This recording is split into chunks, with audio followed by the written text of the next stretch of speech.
Welcome to this comprehensive explainer module. I'm your instructor, Capt.GhostAviator, and today we're absolutely locking down the rules of the air for your DGCA exams. Think of this as our interactive lecture class. I've specifically designed these detailed, colorful notes to help you easily digest and retain every single critical piece of information. But before we dive into the heavy technicalities, let this quote anchor your mindset. A mile of highway will take you a mile, but a mile of runway will take you anywhere, provided you know the rules. As student pilots, you already know the dream is up there, but your preparation right here on the ground, that's the ultimate key to your safety and your success in the skies. All right, here's our flight plan for today. We're going to cover intro and pilot motivation, pick authority and rules, right-of-way protocols, flight plans and clearances, VFR and IFR operations, and finally, emergency codes and signals. Grab your pens, make sure you're taking detailed notes, and let's jump right in. Section 1. Intro and Pilot Motivation. Meet your instructor. Like I mentioned, I'm Capt.GhostAviator. I'm a pilot, flight instructor, and ground instructor with 17 years of dedicated teaching experience, working in aviation all across the globe. Listen, I've seen exactly where student pilots tend to stumble on these exams, so we aren't skipping a single topic today. My goal is to make sure you literally never make those same mistakes. Moving to Section 2, Pick Authority and Rules, the ultimate responsibility. So, here's the absolute foundational rule you need to know. It honestly doesn't matter if you're actively manipulating the flight controls or not. As the pilot in command, the buck stops entirely with you. You have the final, unquestionable authority and strict responsibility for the safe operation of that aircraft. Period. You've got to memorize these general rules straight from the regulations. First off, zero tolerance for any problematic psychoactive substances. And pre-flight action? It's mandatory. You have to check current weather reports and alternative fuel requirements. You can never fly recklessly or endanger life and property. You must adhere to minimum safe heights, except when taking off for landing, of course. Oh, and no dropping or spraying anything from the aircraft without explicit permission from the Director General. No exceptions. Section 3. Right-of-way protocols. Avoiding airborne collisions. Okay, so how do we avoid hitting each other up there?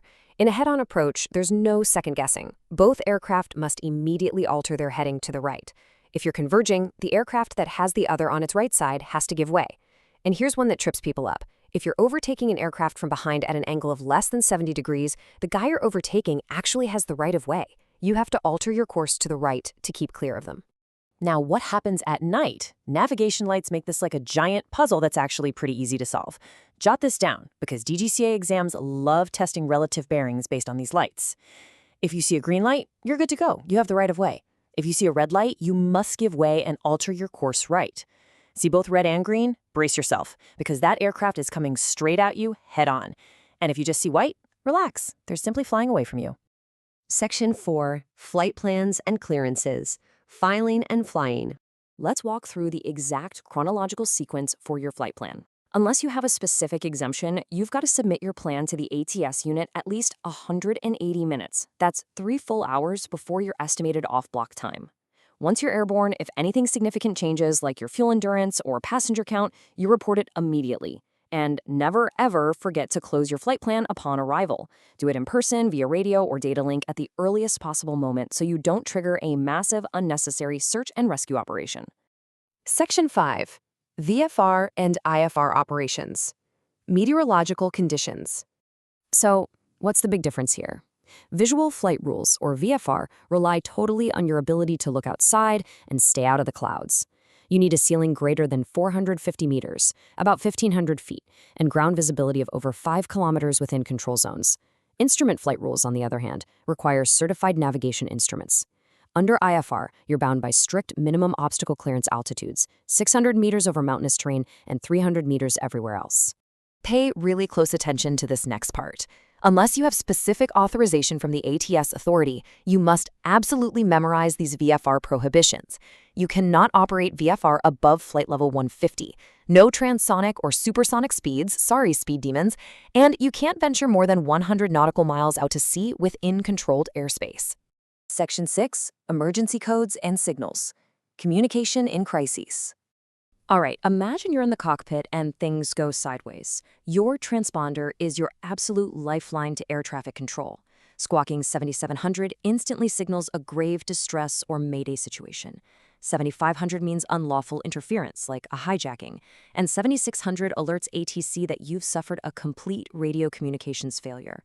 Lock those numbers in your brain right now. You're also going to be tested heavily on daylight fluorescent WAN signals used by ground signalmen. For example, if you see them abruptly crossing the WANs above their head, hit the brakes. That is the universal signal for an emergency stop. So what if you have to squawk 7600 because your radio dies, but it's a beautiful, clear day outside? First rule, do not panic. Simply continue flying in visual meteorological conditions. Land at the nearest suitable aerodrome and then use a phone or any other quick means to report your arrival to ATS immediately. Let's wrap this up with a real sample question, straight from the DGCA exam materials. Here's the scenario.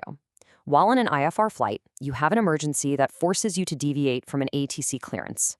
What is the immediate action you must take? Think about it for a second. Got your answer? The correct protocol is that the appropriate ATC unit must be notified of the action taken as soon as circumstances permit. This is a crucial takeaway. Yes, aviating and safety always come first during an emergency, but communicating your deviations is a strict, undeniable legal requirement. So study these notes, drill those right-of-way rules into your head, and ask yourself, are you truly ready to ace this exam? I'll see you in the next explainer module.